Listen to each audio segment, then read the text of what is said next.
आज का विषय हरित क्रांति पर है। जब मैं आपको पढ़ाता रहा तो कई बार हरित क्रांति के बारे में हम लोग आपस में डिस्कस करते रहे। आज एक अच्छा मौका मिला है कि हरित क्रांति के बारे में आपसे रूबरू हूं।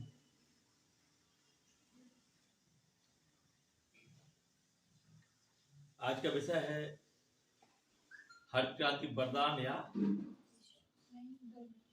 अभिशाप।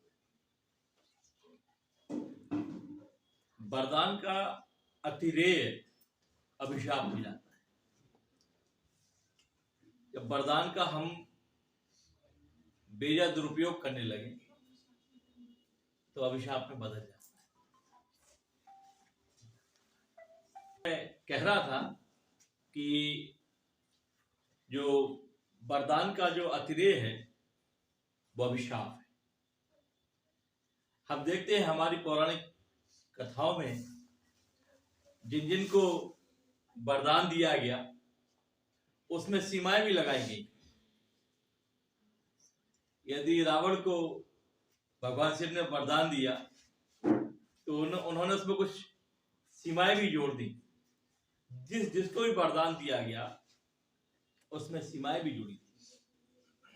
इसलिए चाहे वो ईश्वर हो चाहे प्रकृति हो, जब भी कोई वरदान देती है तो अपनी सीमाओं के अंदर देती है।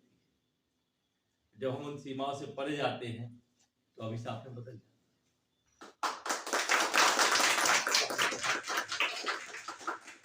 मुझे ऐसा लगता है कि हरित क्रांति के संदर्भ में भी यही हुआ।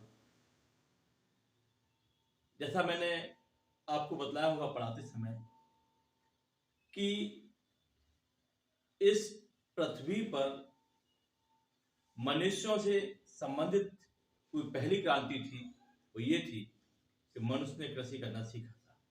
आई think it was the first revolution in human history that कि मनुष्य ने खेती करना सीखा। And then after the second revolution in concerning with the agriculture, it was green revolution. मैं यूं कहूं कि पिछले लगभग 50 सालों में या 70 सालों में यदि इस दुनिया का पेट भरा है, यदि इस दुनिया को जिंदा रखा है, तो उसकी सबसे बड़ी वजह ग्रीन रेवोल्यूशन है। और मैं एक देवता तुल्य व्यक्तित्व तो मानता हूं नॉर्मन बोरलॉग को। देवताओं को तो शायद किसी ने देखा ही नहीं। इस व्यक्ति को तो लोगों ने देखा है, काम करते हुए देखा है और उसकी उपादेयता को देखा है। करोड़ों लोगों की उदर की पूर्ति, पेट भरने की पूर्ति, जिंदा रखने का काम नॉर्मन बोरलॉग की इस महान हरित क्रांति के द्वारा संभव हुआ। हम जानते हैं कि दुनिया के इस दौर में या दुनिया के इतिहास के इस दौर में शायद हम उस दौर में हैं जब जो जनसंख्या है, विश्व जनसंख्या है, वो सबसे ज्यादा तीव्र गति से बढ़ी। स्वाभाविक है, जब जनसंख्या बढ़ती है तो अपने साथ ढेर सारी उदर पूर्ति की होती है, भरण पोषण की होती है, खाना के द्वारा जिंदा रहने की होती है। और वो संभवतः है, वो सबसे बड़ा चैलेंज जो है वो इस हरित क्रांति के द्वारा संभव।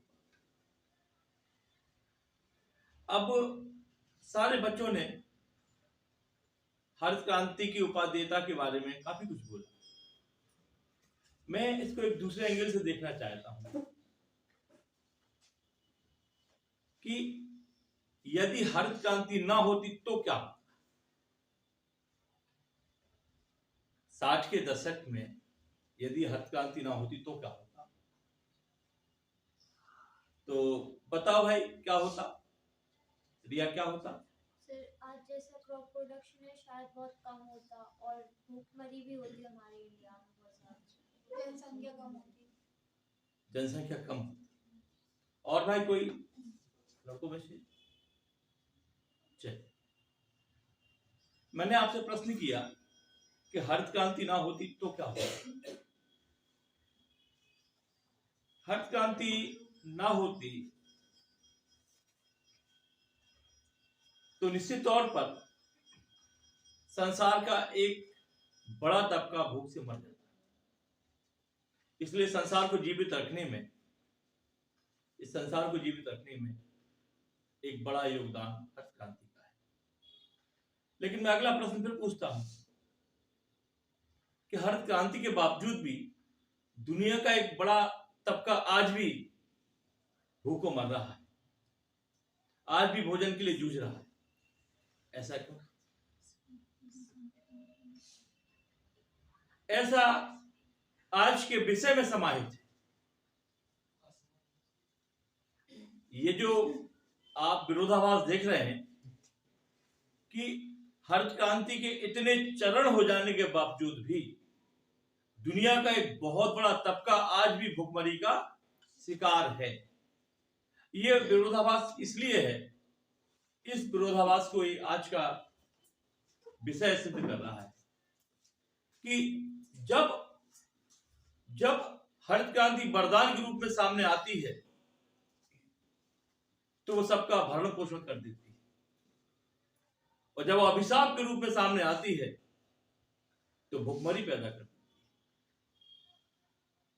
है। ये जो आज हम अफ्रीका में देखते हैं, ये जो आज हम गरीब देशों में देखते हैं, ये जो आज दुनिया का एक बहुत बड़ा हिस्सा जो कुपोषण का शिकार है उसमें देखते हैं, उसमें हम हरित क्रांति का अभिशाप देखते हैं। और पैदावार से गोदामों में सड़ रहा अनाज हम अभिशाप के रूप में देखते हैं, और लहलहाते खेत और उनसे होती उपज ये हरित क्रांति का वरदान है। याद रखिए, वरदानों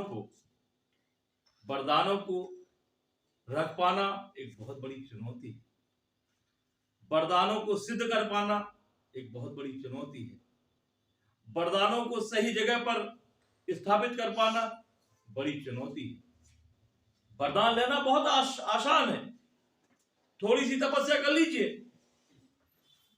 कोई भी राक्षस तपस्या कर लेता था तो वरदान ले लेता था। नारद गोलोक ने तपस्या की और हमें दे दिया क्या? हरित क्रांति जैसा वरदान। लेकिन हम उस वरदान को सजो नहीं पाए, हम उस वरदान को सजा नहीं पाए, हम उस वरदान को सही रूप से क्रियान्वित नहीं कर पाए, तो उसकी वजह आज हम अभिशाप के रूप में देख रहे हैं। क्षेत्रों का असंतुलित विकास होना, कुछ फसलों का असंतुलित तरीके से ज्यादा पैदावार हो जाना और कुछ फसलों का एकदम ही पटल से गायब हो जाना। जो फसलें पैदा हो रही हैं वो प्राकृतिक ना होना, जो फसलें पैदा कर रहे हैं उनकी वजह से उस पूरे खेत का, उस पूरे क्षेत्र का हम पूरा इकोसिस्टम ही डिस्टर्ब कर दिए। ये सब अभिशाप है। तो कहने का तात्पर्य यह है कि हरित क्रांति प्रकृति की और विज्ञान की एक साझा उपलब्धि है जिसमें हमें गर्व करना चाहिए, और हमें यह देखना चाहिए कि कहां पर हम इस धरोहर को सही रूप से क्रियान्वित करने में असफल हो पाए। चिंता का विषय जो सबसे ज्यादा है वो ये है कि जिस गलत तरीके से, जिस अज्ञानता बस हम इन केमिकल्स का उपयोग कर रहे हैं। याद रखिए, दुनिया में सब कुछ नष्ट हो जाता है, केमिकल्स नष्ट नहीं। दुनिया में सब कुछ डिग्रेड कर दिया जाता है, केमिकल डिग्रेड नहीं होते, वो हमेशा बने रहते। और ये केमिकल ही हमारे शरीर की सारी फिजियोलॉजी को, हमारे शरीर की सारी बायोलॉजी को प्रभावित करते हैं। उसका सबसे बड़ा एग्जाम्पल आप पंजाब में देख सकते हैं कि सारा पंजाब जो है वो कैंसर का एक केंद्र बन गया है। शायद ऐसा कोई घर हो पंजाब में जहां कैंसर ना हो, और ढेर सारी इन केमिकल से संबंधित समस्याएं ना हो, हमें पता नहीं चल रही है। यदि हमारी उपादेयता अपने बीच के लोगों को मानना, हमारी उपादेयता बड़े बड़े अस्पतालों में अलग अलग रोगों के नाम से लोगों को भर देना, हमारी उपादेयता पैदावार के नाम पे गोदामों में खाद्यान्न को सड़ाना है, तो इससे बेहतर तो क्रांति होती ही नहीं तो अच्छा। अंत में हर क्रांति के दौर आते रहेंगे, जाते रहेंगे, नए आयाम जुड़ते रहेंगे, कुछ आयाम अलग होते रहेंगे, लेकिन हमें विशेष तौर से इस चीज का ध्यान रखना पड़ेगा, वरदान की मर्यादा का ध्यान रखना पड़ेगा कि कहीं ये प्रकृति के विरुद्ध तो नहीं। हमारा किया गया कोई सा भी कृत्य जो प्रकृति के विरुद्ध हो, हमें विनाश की ओर ले जाता है। हरित क्रांति का भी हमने उचित तरीके से उपयोग नहीं किया तो हम निश्चित तौर पर हम किस ओर बढ़ रहे हैं, अपने विनाश की ओर बढ़ रहे हैं। इसलिए हरित क्रांति ने जहां हमारे मानव जीवन को एक नई राह दिखाई है, तो साथ ही साथ उस राह की सीमाओं का भी भान करवाया है कि हमें इन सीमाओं से परे नहीं जाना है। आपने मुझे सुना, बहुत बहुत